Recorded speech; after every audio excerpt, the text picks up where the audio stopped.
ఒంటరిగా నడిచే ప్రతి అడుగు ఎవరూ లేరన్న బాధ కాదు, మనల్ని మనమే వెతుక్కునే ధైర్యం. చుట్టూ లోకం మాట్లాడుతూనే ఉంటుంది, కానీ మనసు మాత్రం మౌనాన్ని ఎంచుకుంటుంది.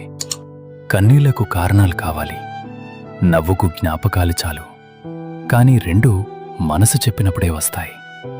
ఒంటరి బ్రతుకు శూన్యం కాదు, అది బలం పుట్టే నేల, నిజం తెలిసే బడి, గుండె రాసుకునే డైరీ. ఎవరికీ అర్థం కాని బాధలో మనకే అర్థమయ్యే నిజం ఉంటుంది. తోడు లేకపోవటం లోటు కాదు, కొన్ని ప్రయాణాలు ఒంటరిగా మొదలైనప్పుడే అందంగా పూర్తవుతాయి. ఒంటరితనం శాపం కాదు, అది మన బలం పుట్టే గర్భం. మనం ఒంటరిగా ఉన్నామంటే మనం బలహీనులం అని కాదు, మన కథను మోయడానికి మనమే సరిపోతామా?